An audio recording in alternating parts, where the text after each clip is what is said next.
अब लूफेंग वहां पे आगे की तरफ बढ़ रहा होता है, लेकिन तभी उसकी नज़र एक ग्रीन सिटिंग क्रॉस लेग बंदे पे पड़ती है जो कि अपने ग्रीन ड्रेस में होता है। और वो भी लूफेंग की तरफ देखता है और वो भी पहचान जाता है कि ये तो कोई और नहीं लू है। और वो देखकर बहुत ही ज़्यादा खुश हो जाता है और स्माइल करने लगता है। और हमें पता चलता है कि उनका नाम तियान मग गॉड किंग होता है जो कि ग्रीन ड्रॉप में होते हैं और ये इंपीरियर जॉफेन लिनेस के अंदर आए करते हैं। और ये भी रॉयल फैमिली जो कि यानफेंग एंशिएंट किंगडम के बंदे होते वही होते हैं, जिसको देखकर वो गॉड किंग कहता है कि मैंने कभी भी एक्सपेक्ट नहीं किया था कि मैं ग्रेट लूहे से यहाँ पे मिलूंगा। अब देखा जाए तो वे गॉड किंग थे और रॉयल फैमिली से बिलोंग करते थे, लेकिन यहाँ पे वो लूफेंग को भी देखकर बहुत ही रिस्पेक्टफुली बात कर रहे थे और बहुत ही हम्बल और फ्रेंडली हो रहे थे। भले उन्हें पता हो कि लूफेंग यहाँ पे सिर्फ एक केगोस रियलम का बंदा है, वो एक गॉड किंग की, लेकिन लूफेंग आगे फ्यूचर में जाके एक गॉड किंग जरूर बनेगा और ओरिजिन कॉन्टिनेंट का एक रूलर बन जाएगा, मतलब बहुत ही पावरफुल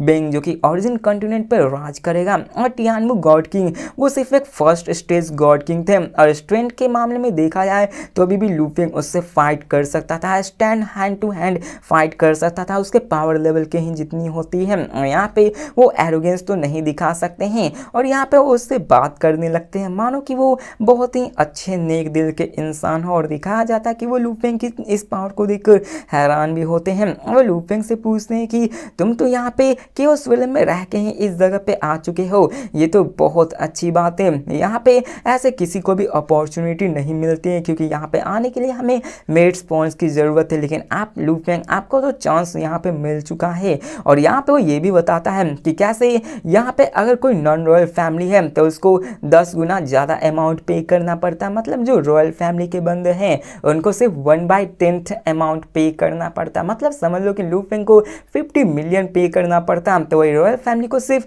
5 मिलियन पे करना पड़ता है मेड स्पॉन्स, और वो आसानी से आ सकते हैं। 5 और 50 मिलियन इसमें बहुत बहुत ज़्यादा डिफरेंस होता है, लेकिन लूफेंग इन सब के बावजूद भी यहाँ पे आ चुका होता है और इसी कारण वो बहुत ज़्यादा सरप्राइज होते हैं कि लूफेंग अभी के मर्तबा ही यहाँ पे आ चुका है और कहता है कि यहाँ पे एक नॉन रॉयल फैमिली का एक केओस रियलम में रहकर यहाँ पे आना बहुत ही रेयर ऑकरेंस है।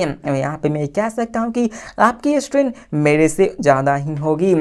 वो लूफेंग से हाथ मिलाता और यहाँ पे देखा जाए तो वो जरा सा भी नखरे नहीं दिखा रहा होता है। अब देखो यहाँ पे फिर से बकवास हो रही होती है, इसको कि मैं स्किप करता हूँ, नहीं तो वैसे ही चलता रहेगा और चैप्टर जल्दी से कंप्लीट भी नहीं होंगे। अब दिखाया जाता है कि लूफेंग उन सब से भी बात करता है, जिसके बाद वो वहाँ से निकल जाता है। लूफेंग आगे जैसे ही जाता है वहाँ पे लूफेंग को एक टेंटिकल क्रिएचर नज़र आता है जो कि बहुत ही पावरफुल टेरिफाइंग पावर को अपने पास रखे हुए होता है, जिसकी पावर किसी गॉड किंग से कम नहीं होती है, लूफेंग के करंट फिजिकल बॉडी से भी कम नहीं होती है। और स्किल के मामले में देखा जाए तो लूफेंग से फार इंफीरियर होता है। वो लूफेंग को देख लेता है और दिखाया जाता है कि क्रिएचर और लूफेंग जब भी सामने आते हैं तो फाइट तो होता ही है, वहाँ भी ऐसा ही होने वाला होता है। लूफेंग पे वो क्रिएचर अटैक कर देता है। दिखाया जाता है कि उस क्रिएचर की भी विल पावर कम नहीं होती है, उस क्रिएचर की भी गॉडली किंग की स्टेज सेकेंड स्टेज की विल पावर होती है। लूफेंग भी अपने लिवॉन टेक्निक से उस पर अटैक करता है जो कि सिर्फ इन्फिल्ट्रेट तो कर पाता है और थोड़ा सा उसको डैमेज दे पाता है, लेकिन कुछ नहीं, उन सबको hand to hand close combat fight करनी पड़ती है। और दिखाया जाता है कि लूफेंग उस पर अटैक किया जाता है। वो टेंटिकल मॉन्स्टर भी लूफेंग पे क्लोज कॉम्बैट करने लगता है, लेकिन यहाँ पे लूफेंग उसके उन सारे टेंटिकल्स को डिस्ट्रॉय करने लगता है, उसको पीसेस में तब्दील करने लगता है।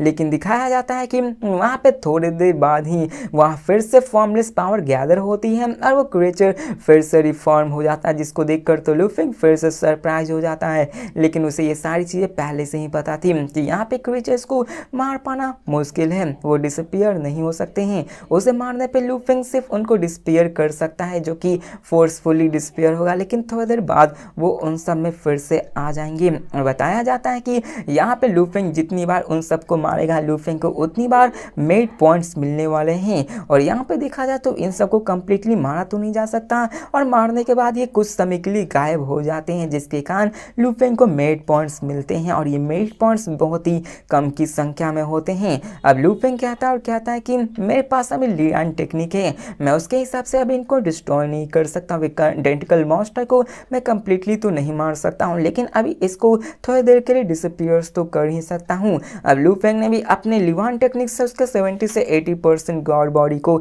डिस्ट्रॉय कर दिया होता है, लेकिन वो फिर से रिफॉर्म हो जाती है। अब क्या अभी किया जा सकता है, यहाँ पे लू फेंग भी जानता था कि अभी उसके पास इनफ पावर नहीं कि वो उसे कंप्लीटली मार सके।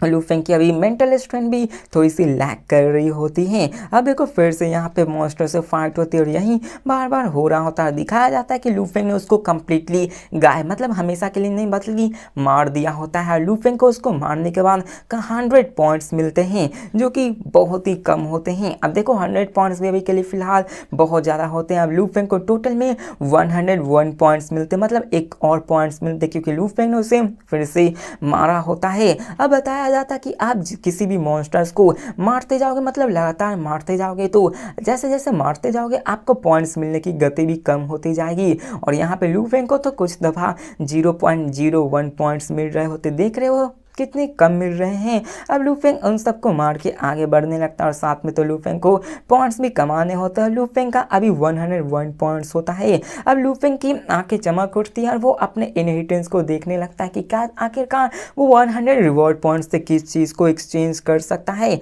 और वो उन सबको देखने लगता है। दिखाया जाता है कि वहाँ पे ऐसे कई सारे टेक्निक्स होते हैं जो कि पावरफुल होते हैं, लेकिन वो सब बहुत ज़्यादा महंगे होते हैं। जैसे कि देखा जाए 100 ट्रांसफॉर्मेशन डिवाइन फर्स्ट की 2 वॉल्यूम्स, उसको पाने के लिए लू फेंग को 100 रिवॉर्ड्स पॉइंट्स की ज़रूरत होगी। अब देखो ये सभी छोटे मोटे आपको लग रहे होंगे 100 पॉइंट्स से तो बहुत ही कम है, लेकिन जैसे जैसे आगे आपको पता चलेगा लिस्ट, आप भी हैरान हो जाओगे।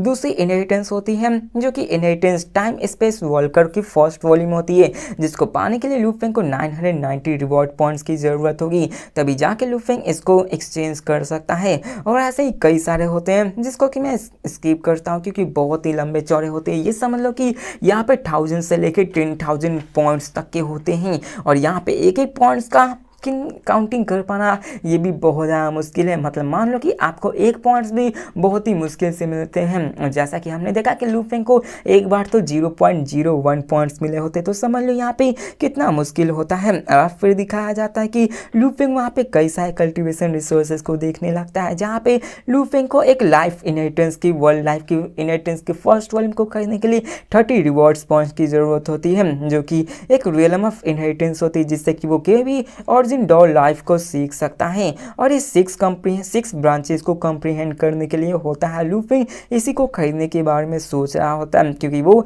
इसको स्टडी करके अपनी टेक्निक्स को अच्छे से बहुत ही पावरफुल बना सकता है। और दिखाया जाता है कि वो इन्हीं सब की बात कर रहा होता है, और कई सारे टेक्निक्स को दिखाया जाता है जिसको कि मैं स्किप कर रहा हूँ, क्योंकि ये सारी टेक्निक्स बहुत ही लंबे, और लू फेंग इन सबको खरीदने से रहा नहीं। और अब फिर दिखाया जाता है कि लू फेंग उन सबको सेंस कर रहा होता है। लू फेंग अपनी मेंटल पावर को हॉर्न करने की कोशिश कर रहा होता है, वो अपनी मेथड्स को भी बढ़ाने की कोशिश कर रहा होता है। और इसी के साथ दिखाया जाता है कि इसमें लू फेंग को बहुत ज़्यादा टाइम लग रहा था, और यहाँ पे लू फेंग अपने इल्यूजन को कास्ट करके डिमॉन्स्ट्रेट करके मार रहा होता है। अब देखो यहाँ पे एक चीज़ बताई जाती है कि लू फेंग उन सबको मॉन्स्टर को मार रहा होता है। मॉन्स्टर को मारने पे लू फेंग को बहुत ही कम पॉइंट्स मिल रहे होते हैं, बहुत कम पॉइंट्स मिल रहे होते हैं, समझ लो 1 पॉइंट्स के हिसाब से मिल सकता है। लू फेंग जैसे जैसे उन मॉन्स्टर्स को मारता है ना, लू फेंग की जो मेंटल विल होती है वो पॉल्यूट होना शुरू हो जाती है। मतलब ये समझ लो कि लू फेंग की मेंटल विल भी करप्ट होना शुरू हो जाती है। लेकिन यहाँ पे देखा जाए तो उसको हटाया भी जा सकता है, जो कि लू फेंग आगे चल के हटाता भी है। अब लू फेंग के लिए अच्छा अपॉर्चुनिटी था, क्योंकि वो अपने माइंड को अच्छे से पाथ चुन सकता था, वो उसको अच्छे से हॉर्न कर सकता था, अच्छे से उसको पावरफुल बना सकता है।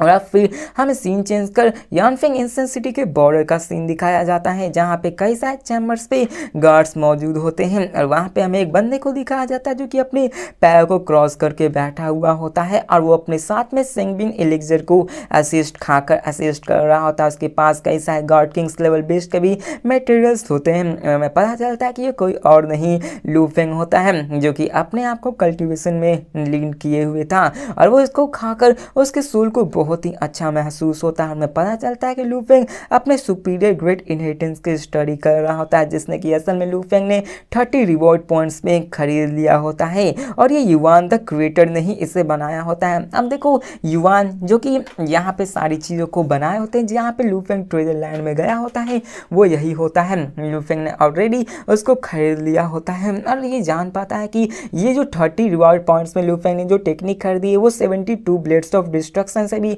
ज़्यादा पावरफुल है। लू फेंग इस चीज़ से अनअवेयर था, लेकिन वो ये जानकर खुश होता है कि उसके पास एक बहुत ही बड़ा खजाना है। बाकी लोगों को इसके बारे में उतनी महत्व नहीं पता थी, क्योंकि ये सस्ते होने के साथ में लू फेंग की अच्छे साथ मर्ज भी हो रही होती है, जिसके बाद लू फेंग अपनी कल्टीवेशन को प्रोसेस को आगे बढ़ाता, अपने सोल एसेंस को कंप्रीहेंड करना शुरू करता है ताकि वो अपने बॉडी को नॉरिश कर सके। हमें दिखाया जाता है कि वो अपने ट्रिनिटी फॉर्म को भी आगे बढ़ाने की कोशिश करता है। अभी देखो यहाँ पे आपको उतना ज़्यादा मज़ा भी चैप्टर्स में नहीं आ रहा होगा, क्योंकि यहाँ पे सिर्फ कल्टीवेशंस को ही दिखाया जा रहा है, लेकिन बस कुछ चैप्टर्स रुक जाओ, वहाँ पे आपको अच्छे से फाइट देखने को मिलेगी, बहुत ही पावरफुल हर एक चीज़ देखने को मिलेगी।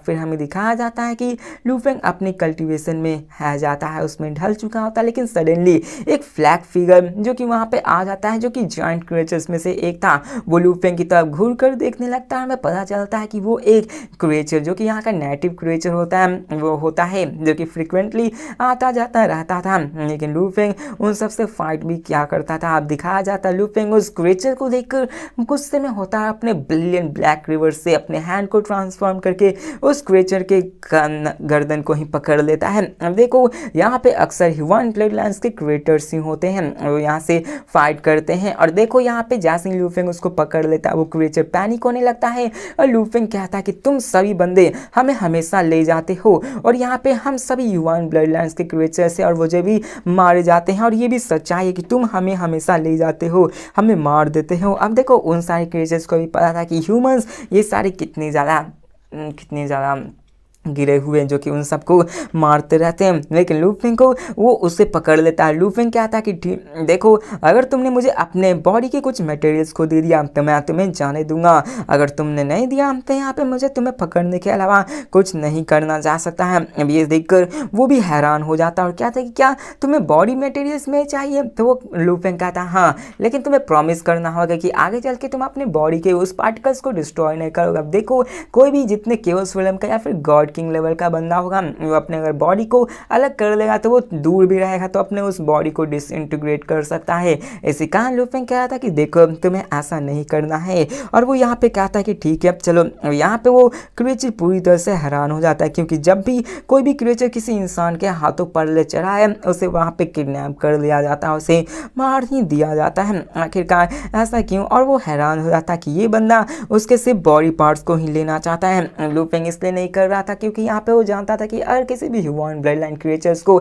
मारा जाएगा और इंस्पेक्शन के लिए टीम आई तो यहाँ पे इसके कारण लू फेंग के ऊपर फिर से पनिशमेंट मिल सकती है, और जबकि लू फेंग यहाँ पे उसके सिर्फ बॉडी पार्ट्स को ले रहा है तो इसमें उसकी ज़्यादा कोई भी चीज़ नहीं है, उसको पनिशमेंट नहीं मिलेगी। अब देखो लू फेंग के पास रास्ता भी था, कोई यहाँ पे देखो यहाँ पे रहे हुए लू फेंग को बहुत टाइम हो जाता है, और लू फेंग देखता है कि कोई क्रिएचर्स तो कहने पे अपने बॉडी पार्ट्स को दे देते हैं, लेकिन कोई बॉडी पार्ट्स को नहीं देते, जिसके कारण लू फेंग उन सबको अपने स्टार टावर में कैद कर लेता है, और वहाँ पे उन सबकी इतनी हिम्मत नहीं होती कि वो स्टार टावर से बाहर भी जा सके, जिसके कारण लू फेंग उसको स्टडी करता है। और यहाँ पे अगर इंस्पेक्शन के लिए आए भी, जो कि बहुत ही रेयरली आते हैं, तो लू फेंग उन सबको आराम से छोड़ सकता है, जिसके कारण उसे कोई भी पनिशमेंट नहीं मिलेगी। और इसके लिए लू फेंग और यहाँ पे कम से कम मिलेनियम टाइम लग जाता है कंडक्ट इंस्पेक्शन कराने के लिए। अब यहाँ पे दिखाया जाता है टाइम पास होने लगता है, लू फेंग अपनी उसी कल्टीवेशन में डूब जाता है और लगभग ईरा पास हो चुकी होती है, और लू फेंग अपने सीक्रेट टेक्निक में पूरी तरह से डूब चुका होता है। लू फेंग अपने आप को और भी पावरफुल बनाने लगता है, लेकिन इन सब के दरमियान लू फेंग ने अपने आप को बहुत ही लो प्रोफाइल रख दिया होता है। लू फेंग ने कोई भी मिशन, कोई भी किसी भी लड़ाई झगड़े में इन सब में अपने आप को शामिल नहीं किया होता है, मानो वो पूरी तरह से खामोश हो चुका होता है। वो रेयरली यहाँ पे मिलता है, और दिखाया जाता है कि एक ही झटके में 100 ईयर्स पास हो चुके होते हैं, मतलब ईराज। और इसी के साथ ये एपिसोड भी खत्म होता है। तो मिलते हैं नेक्स्ट वीडियो में और देखते हैं कि आगे क्या होने वाला है। तो मिलते हैं नेक्स्ट वीडियो में, तब तक के लिए बाय।